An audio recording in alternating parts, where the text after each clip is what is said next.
Each year, the City of Hot Springs Board of Directors approves a budget upon which all of the city's programs, projects, and services are based. And with me today is Doretha Yates, who serves as the Finance Director for our city. Welcome, Doretha. Thank you. Good morning, Terry. Good morning to you. And we're here at your office, which is kind of ground central for the city's budget Right. and all the financial operations for the city. Yes. Let's start off with the basics. What is the purpose of a budget? Well, first and foremost, the budget is a tool for maintaining accounting and financial accountability. But it's also an expression of the political will of the board of directors, and it's driven by their strategic goals. And our board of directors typically has a formal strategic goal setting meeting, and then also there's other ways of expressing their political will, and that's like through the studies, the downtown economic development study, the parking plan study, and the comprehensive plan for the city. All of those which are considered in developing the budget. That's correct. Let's talk a little bit about budget preparation. What does that process involve? That is a process that generally starts in about around October, and each department is given by the city manager sort of a broad set of objectives, and through that they will start the initial putting together of their budget for their department. And once that's put together, then they will meet with the city assistant city manager, the finance director, and the HR director. Will go through their budget and determine if that's what we'd like to send to the city manager. And then once the city manager gets it, he reviews it, and he actually submits the formal budget to the board of directors for their approval. And generally we have one or two meetings with the board of directors before that's actually put on the agenda to be voted on for the budget for the next year. And when does the budget actually get approved? This year it was approved like around December the 20th. It's usually the last board meeting of the year. Mm-hmm. What are some of the major changes that are included in the 2017 budget? Okay.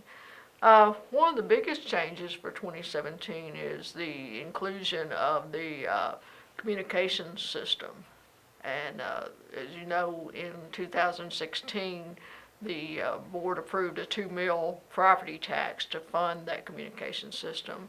So that's about a $3.1 million increase in our budget just due to that one thing.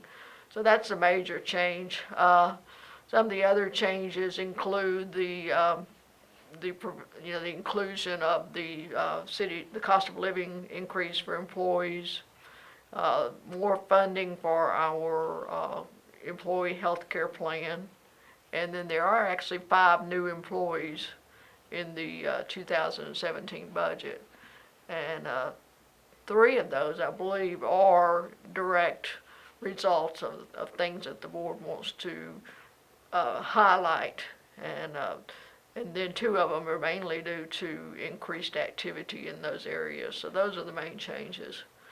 And it sounds like city employees definitely have the board of directors to thank for that raise and for taking care of their health needs. Absolutely. Mm-hmm. The city often makes references to its funds. This is something that you don't hear about much in the private sector. But what are funds and what is their purpose? Well, the main thing with funds is that, again, like I said, the foremost tool of the budget is for financial accountability. And so there's a lot of state or federal, state, and local laws that drive exactly what money can be used for. And also, the citizens want to know when they pay their water bill that money is going to be used to provide water for them. And in order to do that, we set up what's called a separate fund that accounts for all the activities for a specific activity. And in a way, the city is composed of a bunch of little companies. And we have the water company, we have the wastewater company, we have the airport, and each one of those companies has to have its own separate set of books. and that's what we refer to as those funds. Now, the main fund is the general fund. Can you tell us what that contains? Yes, speaking in terms of the 2017 budget, like the general fund is around 25 million. And of that 25 million, probably about 58% of the revenue comes from sales tax. And then two other major sources of sales tax are franchise fees and then Oaklawn.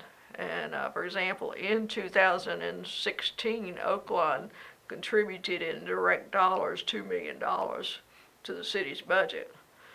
The general fund, like I said, is about 24 million in revenue, and then on the expenditure side, the main activities that are part of the general fund are, of course, central administration, but there's also parks, planning and development, public works, and then the general fund also contributes over half of that 24 million to police and fire, streets, the bus, intercity transit. So that's, the general fund is that major city fund. Also mentioned that the police fund, total police fund is about 12.8 million, and then the fire, I think, is about 9.4 million. So those are major city operations. Yes.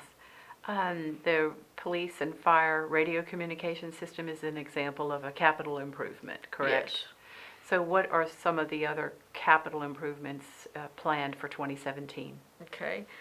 A lot of the capital improvements are just replacements.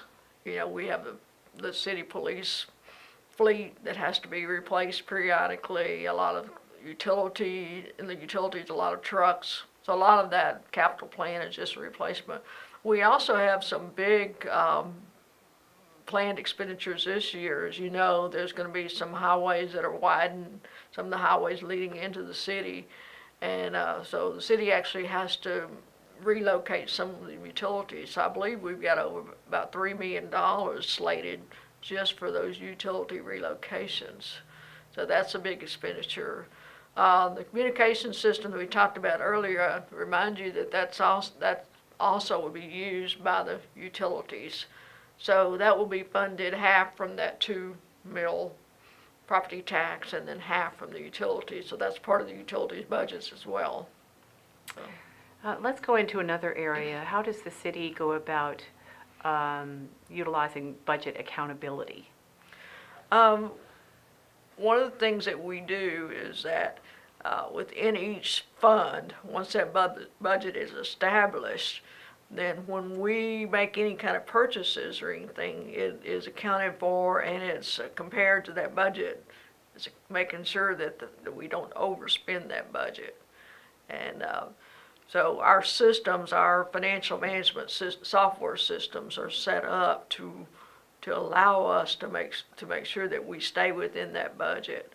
And any overages on that budget either have to go through the city manager or the board of directors. Our financial management policies passed by the board account for how that will be taking place. Some of it the city manager can override, and some of it has to actually go to the board of directors. But we do make sure that we stay within budget. And generally speaking, that's what department heads do a pretty good job of doing, staying Yes. within their budgets. Yes, they do. Okay, and finally, as we wrap up, how can the public take a closer look at the budget? We will be producing a budget document for 2017, and it'll probably come out at the end of February, first part of March. That budget document will be out on the web, and so you can go out to our city website and look at that document. In the meantime, if anyone has questions or needs more information about it, I'll be glad to provide them with that information. There's also an ordinance that the ordinance or the resolution that was passed approving the budget has a lot of information about the budget associated with it as far as how the money was appropriated to different funds and different departments. So that's available to the public. And if people want to reach you with questions about the budget, what number should they call? They can call 321-6825. And that'll go directly to you. That's right. Thanks, Doretha, for an overview of our budget and some of the highlights of what the city will be concentrating on in 2017. Okay. And next week, we'll bring you more city news.